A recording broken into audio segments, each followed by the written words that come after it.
When America joins the First World War, there is certainly public support for this war effort. Because the war wasn't being fought on our home turf, and because we had not been in war for such a long time, the demands on the American public were relatively small. However, there was volunteer rationing, and this was done by the Food Administration. Now, some ways that people would ration would be to grow their own garden. It would be called a victory garden, or to limit their sugar consumption. And I love this poster so much. We're saving you, you save food. So a lot of this rationing, the Food Administration is really trying to convince the American public to do this for the good of those boys who are over there fighting. And this is done under Herbert Hoover. We will see him a little later in a future unit as president, but here we see him getting some political experience. Another way that citizens could support the war effort was through buying Liberty loans or Liberty bonds. And what you would do is you would give the government money. They would give you a piece of paper that says we will pay you back with interest in a certain number of years. Again, we're seeing that this is completely voluntary, but we have all of these images that have lasted that try and sort of tug at the heartstrings of the American public. Our daddy is fighting at the front for you. Back him up. Buy a United States government bond. Or this one, which is even better. Are you 100% American? Prove it. So again, all voluntary, but this was a way for Americans to feel like they were part of the effort, to feel that they were helping win this war. And all of these images come from the Committee on Public Information, which is such a wonderful title for essentially the propaganda department. Anytime your country is at war, there is going to be propaganda, whether to, as we see here, get the public involved, to get people to join the war effort as soldiers, to remind people who the enemy is. However, not everyone is on board with the excitement or the patriotism of war. And so people would speak out against the government. But this leads to the Espionage and Sedition Acts. The Espionage Act makes it a crime to interfere with any sort of military operation, which could be anything from stopping shipments to interfering with training, anything like that. Or anyone who threatens national security. In the Sedition Acts, this is more about speaking out against the government. Postal Service was allowed to not deliver or to prevent the mailing of any newspapers or magazines it deemed as speaking out against the government. At the time, German was the second most spoken language in the United States, and there are additional smaller laws that restrict German music. Any songs written in the German language, they had to have English lyrics printed as well. Any new immigrants were very strongly encouraged to speak English as soon as possible. Some extremists even refused to play Bach and Beethoven. Ultimately, this is repealed in 1921, but under these laws, many people are arrested.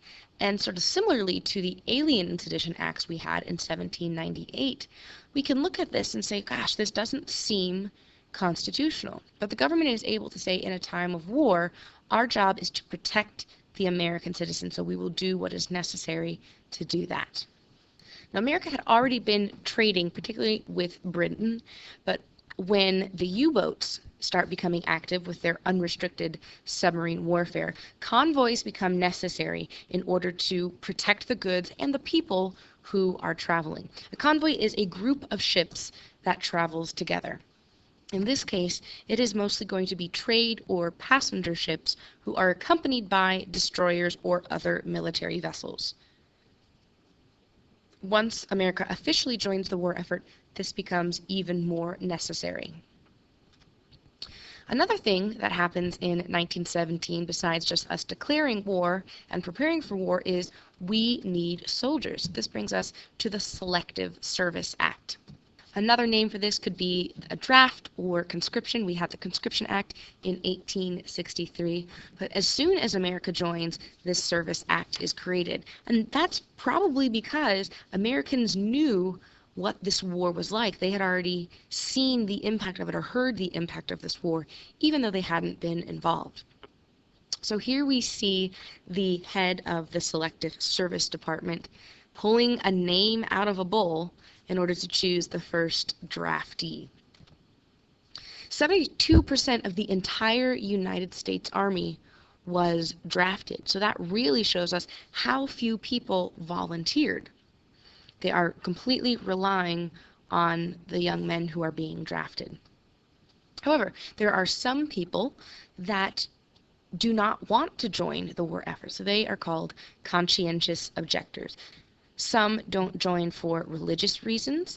For instance, the Quakers, they have always been about peaceful. They are anti-war. But now this is seen as being anti-American. Others do not want to join for political reasons, that they feel that this war is illegal and is none of the business of American people.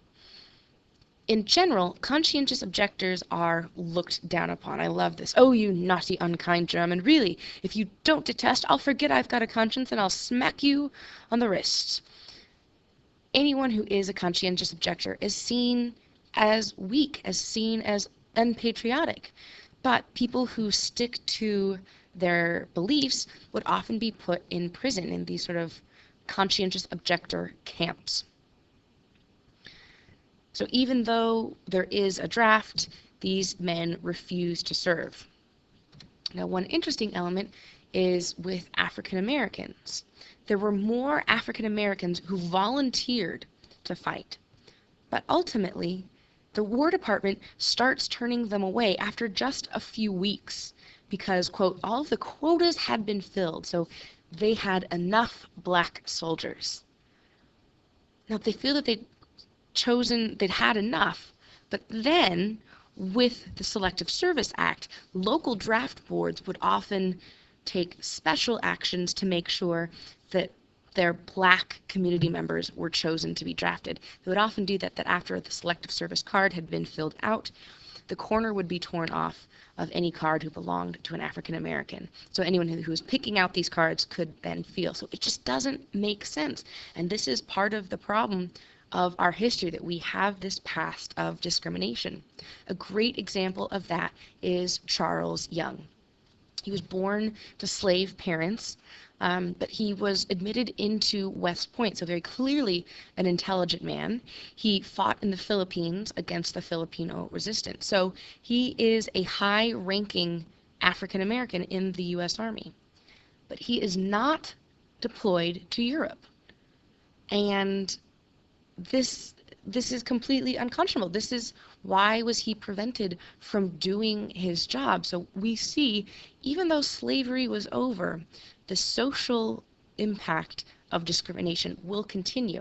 And we're sort of seeing here the groundwork being laid for the civil rights movement in the 50s and 60s.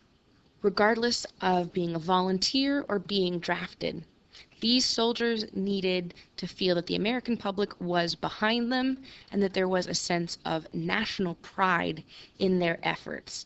And there was a bit of energy and pomp and circumstance in sending these young men over to fight this horrible war. And the most popular song that demonstrates this is Over There, written by George M. Cohan. He's also the man who wrote Yankee Doodle Dandy. And we listened to a bit of this in class, but it is a little ridiculous that, get your gun, the Yanks are coming, and we won't come home until it's over there. So we have this mindset going over to fight in the First World War that we're going to fix things. We're going to make everything better, and we are the ones who are Team America, World Police. So this is not a new concept. This has been going back more than 100 years.